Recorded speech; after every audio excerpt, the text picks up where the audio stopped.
Hello everyone and welcome to a bit of a different video. Barcelona haven't played a game in over a week, and when the situation is like this with the footballing calendar, I want to dabble into other sections of football like Premier League, like other leagues in general, like just other debates when it comes to the sport. And what I want to touch on today is Salah versus Hazard. This is a debate that gains traction every year, especially on social media and especially on Twitter. It gains traction. People touch on it every year, and for some reason, it's a very tribal debate because it's not just about Salah versus Hazard. It's about people's perception of the sport. And what I want to talk about today is, stats, why the debate really even exists, and my opinion on it. So if we get into it on my tabs over here, I'm gonna have some stats up. But first, I want to discuss why the debate even exists. Obviously, to put it simply, the debate exists because Salah's one of the most legendary Premier League players ever, and so is Hazard. And Salah, over the last 7 years, 7 to 8 years he's been in the Premier League, has been very consistent numbers wise and performance wise overall. He's been very consistent. Obviously, Hazard was the same when he joined in 2011, 2012, I think it was. Around then, he joined Chelsea, and up until 2018, 2019, he was at the top of his game in the Premier League. He was face of the Premier League for a very long time. Now that seems to be Salah. Obviously, he shared the stage a bit with KDB, but so did Hazard.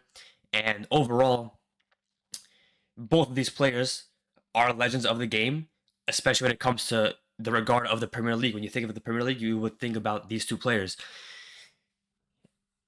The debate now, what I see on Twitter is you have people who really like Salah. Now, I'm not saying any of these players are bad. I just said they're both legends. But you have the people who are in favor of Salah, who are the more of the modern day football enjoyers. You have the people who love, direct output, GA stats, and Salah will definitely get you that. He's very good with the output. He's very efficient. He scores a goal almost every time or gets an assist. And in that regard, Salah is very good.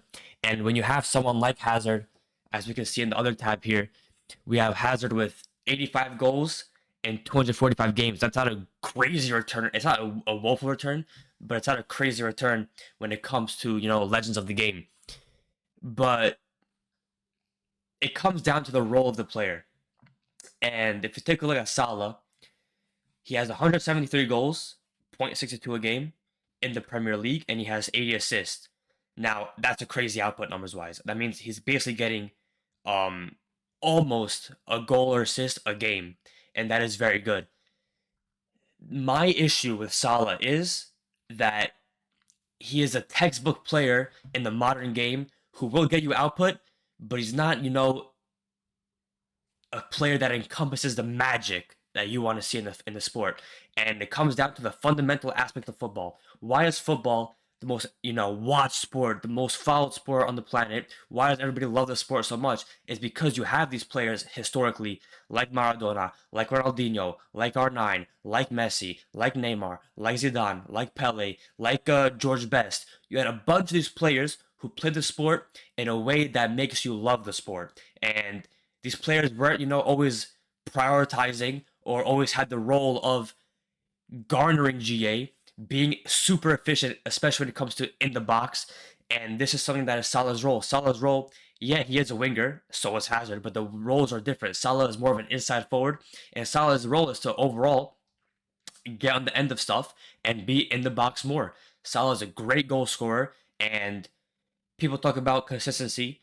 Salah is very consistent for Liverpool, but if people remember, before he joined Liverpool, he was pretty good at Roma. He was decent at Fiorentina, but before that, he wasn't anything special. So you talk about Salah, you have a player who was, from his youth days, I'm sure he was a great talent, but from his youth days up until he joined Liverpool, he wasn't a crazy player or anything like that. He was probably a player that had great potential, and he fulfilled that potential at Liverpool once he turned 24, 25 years old. Hazard, on the other hand, has retired a bit earlier at 31, 32 years old, whatever he retired at, but he started his career at 17 years old. And I saw a stat the other day that Hazard is the player with the most in the history of the sport, the most minutes played before he turned 23 years old. So Hazard clearly, when he was at Lille and when he went to Chelsea, he was a player that was a very good player, very talented, and clearly when you're playing at that young of an age, you're very good with the ball at your feet. And people talk about, oh, people say this, the Salah, the people on Salah's side say that Hazard, people who like Hazard over him are nostalgia merchants, and people on the Hazard side say that Salah is a GA merchant.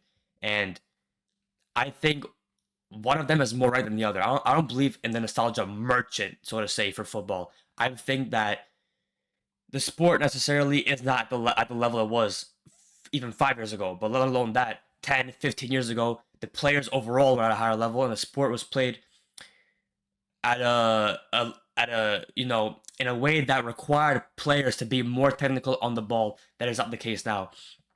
So if we go to now, I don't like stats too much. I'm talking about stats as in even things like this, that show almost everything. Like successful take-ons, progressive passes. Even these, you need to look at the context. You need to watch the sport.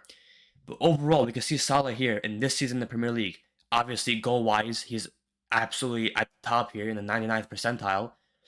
But if you go to passes attempted, if you go to pass completion, if you go to progressive passes, progressive carries, successful take-ons, this is a player that obviously he is meant to get a goal or an assist. He's not meant to have the ball at his feet. He's not meant to create stuff all the time. He's not some player who's going to play in the number 10 position and be the catalyst of the team, control everything. The play runs through him. That is not the type of player Salah is. On the other hand, if you look at Hazard's 17-18 Premier League season, he's not what Salah is. He's not the best goal scorer, and he didn't take too many shots here. But if you look at Hazard, he's the top of the game.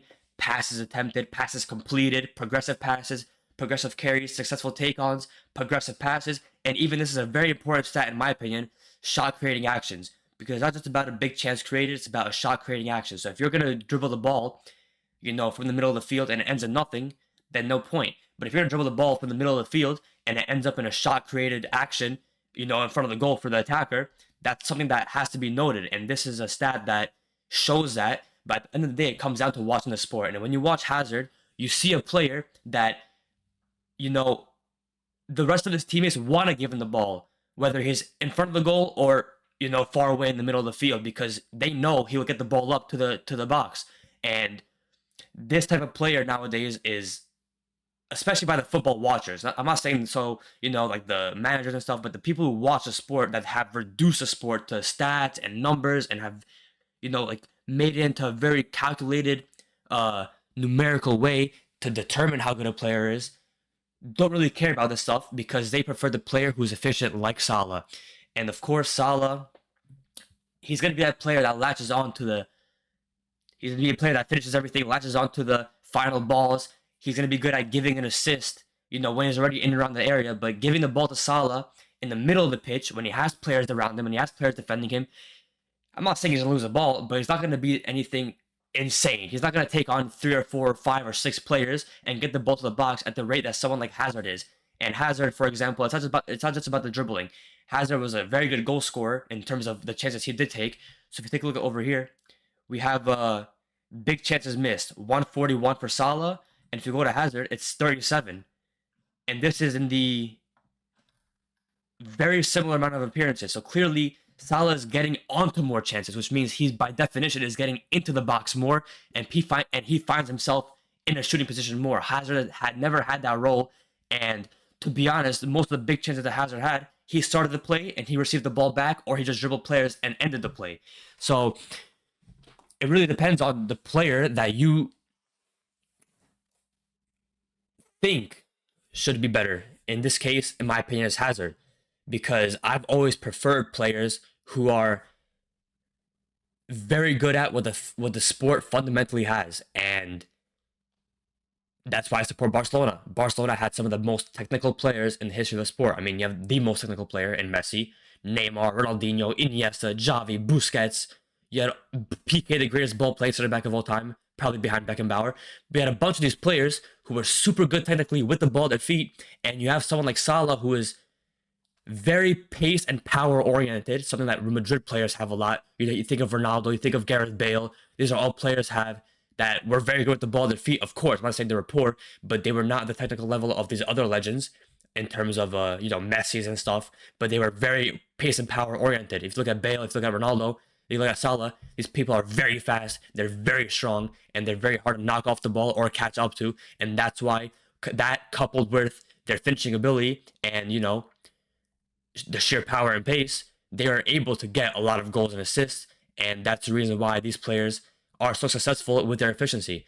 On the other hand, you have the players like Iniesta, Xavi, and Hazard. You have these players who are not the fastest, not the strongest, but they're so good at the ball at their feet that naturally they're gonna just create so much chances, get on the end of stuff, and they will not take the most shots, but with the shots they will take, they'll be pretty efficient. And this is why at the end of it, it's something that it's a debate that, you know, I've always leaned towards the player that is more technical with the ball at his feet. And something interesting with the Salah fans, I like Salah as a player. He is very good. I'm not some kind of super fan or anything, but the way I watch him play, I expect something good to happen. There's a lot of times where he makes mistakes with the ball. It's a typical not super high level technically player where he loses the ball for no reason. Sometimes like that. I've always preferred the technical player, and it'll always be like that. But what Salah fans do a lot is like they say it's a typical modern day person, especially the left leaning people. They're like, oh, but the numbers and numbers and numbers and numbers. I don't know why everything has to be put into a calculator. I think that things should be what they objectively are. So if I look at the sport, if I'm watching the sport, who is better at more things? You have Salah, who's a better goal scorer than Hazard, but Hazard is better than Salah in everything else. And almost all those other things end in goals. So you talk about dribbling, you talk about passing and chance creation, you talk about controlling the play overall on the pitch. Hazard can play 10. Salah cannot play 10. Hazard can play as a 10 and control the pitch, have players in and around him moving around, have players giving him the ball at any time. He can get it past anybody at any time. And when you have a player like that, you as a team overall are given a better chance to win the game because overall you will have more possession of the ball, you will have more chances created for players to finish, and you're less dependent on situational stuff. Yeah, if you have Salah, there will be games for Salah where he doesn't get involved. There's many games where it's a typical GA player that they're not involved, they're not involved, they're not involved. At the end of the game, they manage to get a goal or assist, and everyone's like, "Oh, what a performance!" But it's not the case, and this is overall my issue with the sport as a whole overall right now. That people are losing the fundamental aspect of it. People are becoming calculators. It's the reason why I never wanted Haaland to win the Ballon d'Or over Messi. It's the reason why the players back then were better. Is you had if you compare every team back then to every team now, the players back then were better. Every team, even Man City, yeah, they're a better unit now. They're a better, team of players now. But back then, you had the Agueros, yeah, Torres, Companies, David Silva's. David Silva's better than Bernardo Silva. Aguero, overall as a player and a striker, was better than Haaland. You had a Company who was better than Ruben Diaz. So you have Man City there. You have Barcelona's players who obviously were better before. Madrid the same. AC Milan the same. You had this era of players where almost all of them were good with the ball at their feet, except the Inzaghi's. But we're entering a stage now where most of the players, they're not that. That's not the case with them, and they're relying on pace and power to get them over the line. And I'm not saying Salah is only a goal scorer. He's not some Haaland player. He's not extremely, inept when it comes to dribbling, when it comes to chance creation. But he does not reach the level of Hazard, and Hazard, for that reason, will always, have the edge. And people will say, this is the last point I'm going to make, and this is a very important point. I wish I made it earlier in the video. This is a very important point.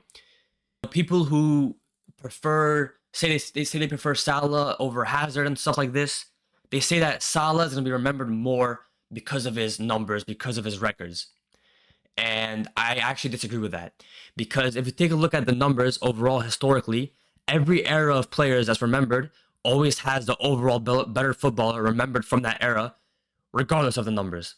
So if you take a look at the mid-1900s, you have the Pelés, the Garrinchas, they're remembered more over the players like, I'm trying to think of strikers back then because I do not know them because they're not the players that are remembered. But you had Kubala, you had the Alfredo Di Stefano, but the actual footballers are remembered more than these players because Now, I'm not saying Di Stefano was a poor footballer, but he was more of a goal scorer than these players, um, role wise. But the point is that these players that are better technically are always remembered more because they define an era.